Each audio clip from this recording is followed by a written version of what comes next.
Hello guys, मेरे पास एक Oppo का मोबाइल है जिसके अंदर ये प्रॉब्लम आ रही है। जब हम चालू कर देते तो इसमें ये प्रॉब्लम आ रही है कि ये मोबाइल बंद चालू होता है और कई बार ये ऑटोमेटिकली हार्ड शेड पे आ जाता है। अब देखिए इसमें ये प्रॉब्लम आती है और कई बार इसका डिस्प्ले रुक जाता है, कई बार ये डिस्प्ले अटक जाता है। ऐसी प्रॉब्लम इसके अंदर आ रही है। तो इसके अंदर क्या प्रॉब्लम है, कैसे फेस हो रही है और हम इसे कैसे ठीक कर पाएंगे, तो इसके बारे में हम यहाँ से आपको पूरी जानकारी देंगे। तो आप एंड तक वीडियो में बने रहे और इसका हम क्या क्या सॉल्यूशन करते हो, किस तरह रिबोलिंग करते हैं और किस तरह इसको रेडी करते हैं। आप देख सकते हो अभी खुल रहा है मगर ये कभी कभी ये अटकेगा। जैसे कि मैंने लॉक किया, ये लॉक हो गया है, डिस्प्ले हाफ होने लगा। अब वापस करूँगा तो ये डिस्प्ले देखो कहाँ से क्या हो रहा है। अब देखिए अच्छे से, ये देखो ऊपर से डिस्प्ले अटक गया है, ये अटक गया है, ठीक है। ये साइड में दबा आने लगा, ऐसा कुछ हो रहा है। और कई बार तो ये पूरा ही हो जाता है। तो इसमें क्या प्रॉब्लम आ रही है और इसके अंदर क्या प्रॉब्लम है, हम कैसे इसको ठीक करेंगे, इसके बारे में आपको पूरा विस्तार से बताएंगे और इसका आपको सॉल्यूशन करके भी बताएंगे, ठीक है।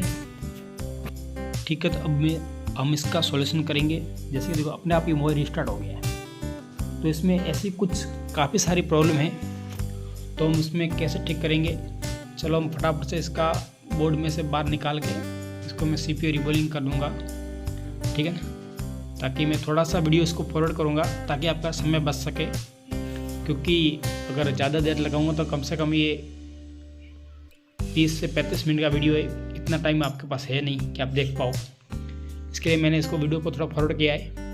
अब फटाफट से हम इसकी यहाँ पे ये MMC कवर कर देते हैं, मगर यहाँ पे जगह नहीं है तो हम इसकी ये सील्ड पूरी काट लेता हूँ। ये सील्ड मैंने आराम से निकालनी है, कहीं आपका बोर्ड डैमेज ना हो, इसका पूरा आपको ध्यान रखना है। अब हम इसमें क्या करेंगे, जैसे कि SMD का हीट रखेंगे 350 और एयर रखेंगे 40। इसका मैं साइड का ग्लू निकाल देता हूँ काट के, मगर इसका ग्लू है ही नहीं। वैसे भी थोड़ा सा निकाल दिया मैंने। और अभी हम थोड़ा सा पेस्ट लगाएंगे और थोड़ा सा प्री हीटिंग करेंगे। बोर्ड थोड़ा प्री हीटिंग हो जाएगा तो IC निकलने में बहुत आसानी हो जाएगी, ठीक है। अब हम इसका हीट कर देते 360 और एयर कर देंगे 50। अब इसको हम IC को थोड़ा सा हीट करेंगे, प्री हो चुका था। अब इसका हीट करेंगे, हीट करते IC निकल जाएगी। ये देखो IC निकल गई है अच्छे से। अगर ना निकले थोड़ा सा हीट इसके ऊपर रखिए, ताकि मैंने थोड़ा वीडियो को फॉरवर्ड किया हुआ है तो ऐसा मत समझना कि इतना जल्दी निकला है, इसमें टाइम लगता है। अब इसको हम अच्छे से साफ़ कर लेंगे। इसको पूरा अच्छे से साफ़ कर लेते हैं। थोड़ा सा PPD लगा सकते हो आप, मैंने भी PPD लिया है। PPD लगा के हम अच्छे से साफ़ कर लेंगे। और साफ़ करने के बाद हम इसको अच्छे से डिसोल्डर वायर से भी क्लीन करेंगे। जब ये पूरा क्लीन हो जाए तब हम इसको IC को भी साफ़ करेंगे। आप देख सकते हो मैं किस तरह क्लीन कर रहा हूँ। इसी तरह आप भी कर सकते हो। आराम से करना है, धीरे धीरे काम करना है, जल्दबाजी बिल्कुल नहीं करनी है, क्योंकि काम बहुत आराम का है। डिसोल्डर वायर से मैं इसको पूरा अच्छे से क्लीन कर लेता हूँ। और एक इसमें अच्छा सा थिनर आता है, जो आपको थिनर मिलता है मार्केट में 250 रुपये के आसपास। वो आप थिनर यूज़ कर सकते हो, उससे बहुत बढ़िया क्लीन होता है। और क्लीन करने के लिए मुझे काफ़ी अच्छी वो थिनर लगती है। अगर आप चाहते हो कि पेट्रोल यूज़ करना तो आप पेट्रोल भी यूज़ कर सकते हो। मैं पेट्रोल से भी यूज़ करता हूँ, थिनर से भी यूज़ करता हूँ, दोनों में यूज़ करता हूँ। मुझे कोई प्रॉब्लम नहीं होती इन दोनों में यूज़ करने में। और मैं अच्छे से ये कॉटन लेके इसको अच्छे से साफ़ कर लूँगा। आप देख सकते हो नीचे से कितना साफ हुआ, थोड़ा बहुत रहा है तो मैं ब्लेड से इससे कटर की मदद से घिस के इसको पूरा क्लीन कर दूंगा। ध्यान रखें कोई बॉल ना उखड़ जाए, और इससे बॉल उखड़ती भी नहीं है, मगर आपकी अगर सावधानी, आपको प्रैक्टिस अच्छी है तो कुछ प्रॉब्लम नहीं होती है, ठीक है। तो मैंने इसको पूरा सा ग्लू साफ़ कर दिया। ग्लू आपको पूरा साफ़ करना है। अगर आप पूरा ग्लू साफ़ नहीं करोगे तो IC इसके अंदर बैठेगी भी नहीं। आप कितनी भी कोशिश कर लो, कितनी अच्छी रिबोल कर लो, आपका काम परफेक्ट होगा भी नहीं जब तक इसका ग्लू पूरा साफ़ ना हो। ये पूरा मैंने ग्लू साफ़ कर दिया है, बोर्ड को साइड में रख दिया है। अब हम इसको IC को क्लीन करेंगे। IC को क्लीन करने के सबसे पहले मैंने इसके अंदर IC बिठा दी, थोड़ा सा पेस्ट लगा दिया है। और डिसोल्डर वायर से जो इसका है बॉल है वो सब निकाल देते। बॉल निकल गई। अब थोड़ा PPD पेस्ट और लगाएंगे और इसको अच्छे से साफ़ करेंगे। जैसा कि मैंने PPD पेस्ट इसमें लगा दिया। अब हम इसको अच्छे से साफ़ करेंगे ताकि पूरी IC क्लीन हो जाए। और ये ध्यान रखना कि IC के ऊपर जब आयरन आप यूज़ करें तब 310 या 320 के बीच में रखें, इससे ज़्यादा ना करें, क्योंकि आपकी IC डैमेज हो सकती है। IC को भी ज़्यादा वजन न दे, प्रेशर न दे, प्रेशर देने से आईसी ख़राब हो सकती है, आईसी टूट सकती है, आईसी क्रैक भी हो सकती है, ठीक है ना। उसके बाद अच्छा आईसी को अच्छे से साफ़ करें, पूरी आईसी क्लीन करें, एक भी इसके ऊपर ग्लू का दाना नहीं रहना चाहिए, ताकि आपकी आईसी जितनी क्लीन होगी इतनी अच्छी रिबॉलिंग भी होगी। सब कुछ से क्लीनिंग का राज है।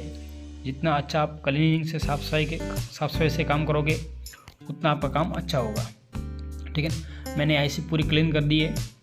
अब इसको हम फटाफट से रिबॉलिंग कर लेते हैं, ठीक है। तो ग्लू ग्लू हुए तो उसको निकाल दो और इसको आईसी को पूरा क्लीन कर दो। अब हम ये स्टेंसिल मैंने ली यूनिवर्सल, आप कौन सी भी स्टेंसिल ले सकते हो, उसका कोई प्रॉब्लम नहीं है।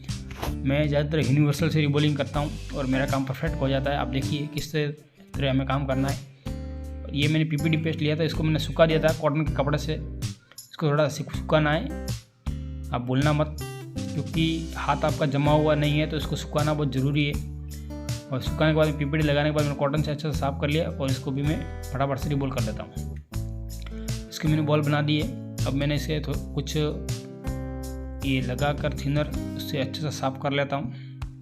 जैसे आप देख सकते हो पूरी आईसी अच्छे से साफ़ होगी। अब इसको कुछ बॉलें मुझे बड़ी बड़ी दिखाई दे रही तो मैं इसके ब्लेड से काट लूँगा। जैसे ब्लेड से काटने के बाद थोड़ा सा इसको हीट कर देंगे, साफ़ कर लेंगे और ये पूरी आईसी आपकी क्लीन हो जाएगी, ठीक है। एक भी बॉल बड़ी या छोटी नहीं रहेगी उसके अंदर, तो आपके आईसी जब बिठाओगे तब भी आपकी बॉल ऊपर नीचे न हो, तो आप एक भी बॉल मिस न हो। कई बार क्या होता है, कई लोग बिठाते हैं सीपीयू को, कभी कैमरा काम ना करता है, कभी डिस्प्ले काम नहीं करता है, कभी वो काम नहीं करता है। ऐसा ना हो आपके लिए, इसलिए इसको काटना ज़रूरी है।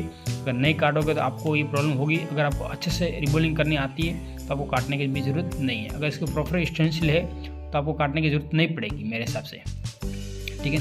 यूनिवर्सल में थोड़ी बहुत प्रॉब्लम आती है। अब मैं इसका हीट कर दूंगा 360 और एयर कर दूंगा 50।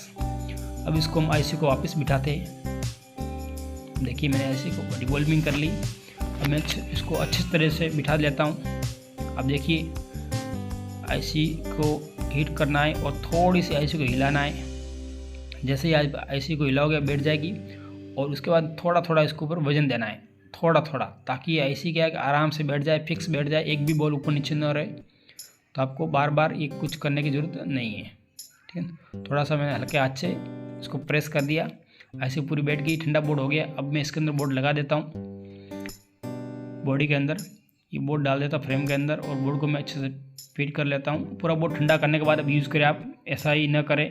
तो मैंने इसको ठंडा करने के बाद यूज़ किया है, ठंडा हो गया। अब मैं देखो मोबाइल ऑन भी हो गया हमारा। अब काम हुआ है कि नहीं वो हम देखेंगे अभी कि कैसे हुआ है हमारा काम। मेरे हिसाब से सीपीयू का प्रॉब्लम था, 100% ये काम हो गया है। देखिए ये मोबाइल ऑन हो रहा है, ऑन हो गया मोबाइल। देखो पूरा कंप्लीट हो गया ये मोबाइल, इसमें कोई प्रॉब्लम नहीं है। तो थैंक यू दोस्तों। ऐसे ही वीडियो देखने के लिए हमारे चैनल को सब्सक्राइब करें और लाइक करें, दोस्तों के साथ शेयर करें। अगर और भी वीडियो देखने के लिए कमेंट करें। थैंक यू दोस्तों, धन्यवाद।